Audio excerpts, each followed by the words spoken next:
हाय दोस्तों, welcome to another episode of food blogs. This is me your host Nitin. So guys, आज एक बहुत ही important topic के ऊपर हम लोग बात करने वाले हैं और बहुत ही कॉमन सी चीज़ है। बहुत सारे लोग ध्यान भी नहीं देते, उन्हें लगता है कि शायद ऐसा कोई डिफरेंस नहीं क्रिएट करता है, लेकिन एक्चुअली में गाइज़ जो मैं आपको बताने वाला हूँ, जो मैं आपको खुलासा करने वाला हूँ, वो एक्चुअली में डिफरेंस क्रिएट करता है। तो अगर कभी भी आपके साथ ऐसा हो तो आप इसको ऑब्जेक्ट कीजिए। अब क्या है वो बात, क्या है इसके बारे में आज करेंगे पूरी बात, लेकिन उससे पहले जिन्होंने अभी तक चैनल को सब्सक्राइब नहीं करा है, प्लीज़ चैनल सब्सक्राइब कीजिए। वीडियो अच्छी लगे तो लाइक और शेयर ज़रूर कीजिएगा। तो आइए शुरू करते हैं।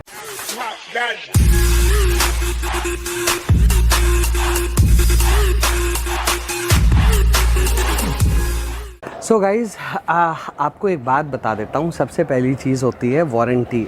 वारंटी जो होती है गाइज़, वो हमेशा आपको मिलती है based on the inputs given into the system.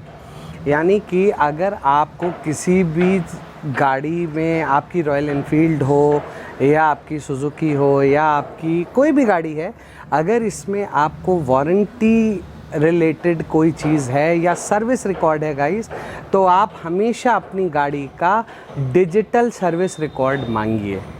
जी हाँ, आपने बिल्कुल सही सुना मुझे।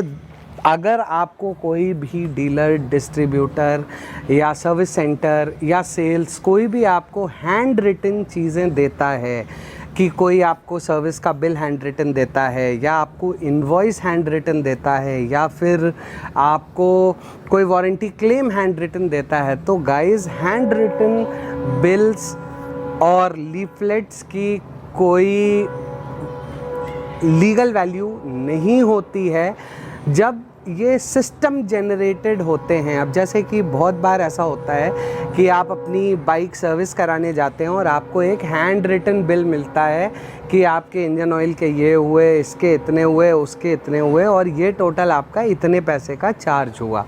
तो गाइज़, अगर ये बिल आपको कंपनी का नहीं मिलता है, यानी कि अगर मैं बात करूं कि अगर आपको ये हैंड रिटन बिल मिल रहा है, तो गाइज़ आप जान लीजिए कि भविष्य में आपको वारंटी रिलेटेड इशू आ सकता है। क्योंकि जब भी अगर चलिए मैं ज़्यादा दूर नहीं जाता, चलिए रॉयल एनफील्ड की बात करते हैं, क्योंकि रॉयल एनफील्ड से हम बहुत ज़्यादा जुड़े हुए हैं कहीं ना कहीं। तो रॉयल एनफील्ड की बात करते हैं, तो अगर आप देखें तो जब भी आप रॉयल एनफील्ड से कुछ भी ख़रीदते हैं तो आपको एक डिजिटल इनवॉइस मिलता है सर्विस सेंटर की तरफ से या फिर सेल्स के टाइम पे।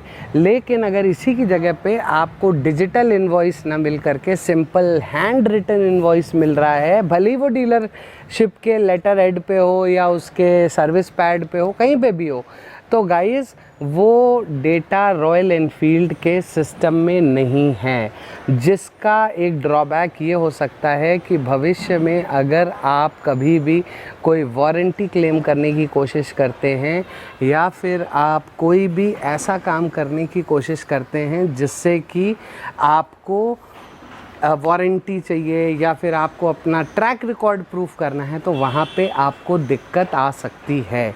तो अगर कोई भी इनवॉइस आपको हैंड रिटन मिलता है तो ये आपको बिल्कुल ऑब्जेक्ट करने का अधिकार है और आपको करना भी चाहिए, क्योंकि as per the new IT act आपका कोई भी इनवॉइस हैंड रिटन नहीं हो सकता। It has to be a digital invoice. कई बार ऐसा देखा गया है कि लोगों ने सारी सर्विसेज सर्विस सेंटर से ही कराई हैं और जब at the time of warranty claim है तो वो किसी दूसरे सर्विस सेंटर पहुंचते हैं और वो कहता है कि आपका तो सर्विस हुई ही नहीं है, तो आपको वारंटी क्लेम नहीं मिलेगा। या फिर आपने कोई एक्सेसरी ख़रीदी तो आपको डिजिटल इनवॉइस कंपनी का मिलना चाहिए, या फिर अगर आप कोई भी पार्ट, स्पेयर पार्ट ले रहे हैं तो आपको डिजिटल इनवॉइस कंपनी का मिलना चाहिए।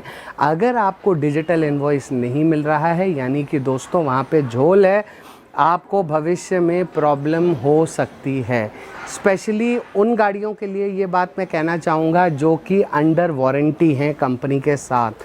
तो कोई भी प्रोडक्ट जो आप ले रहे हैं, अगर आप मेरी बात को समझने की कोशिश कीजिएगा, जब एक कंपनी का इनवॉइस कटता है तो तो आप 28% GST जो होता है वो आपको कंपनी को देना पड़ता है। अब यहाँ पे डीलरशिप्स क्या गेम खेलते हैं, आपसे पैसा तो 28% लेते हैं, लेकिन आपको एक हैंड रिटन इनवॉइस दे देते हैं जिसके अगेंस्ट में वो इस GST को नहीं भरते।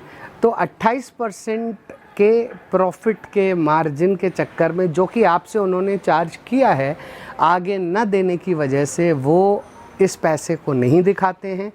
पार्ट्स के अगेंस्ट में ये कंपनी के इनवॉइसेस नहीं रेस करते हैं, जिसकी वजह से क्या होता है कि ऑन अ फ्यूचर डेट जब आप उस पर्टिकुलर पार्ट एक्सेसरी की वारंटी क्लेम करने की कोशिश करते हैं तो वहाँ पे आपको बोला जाता है कि आपने ये पार्ट या ये सर्विस हमारे यहाँ से नहीं कराई है, क्योंकि सिस्टम में डिजिटल एंट्री होती ही नहीं है।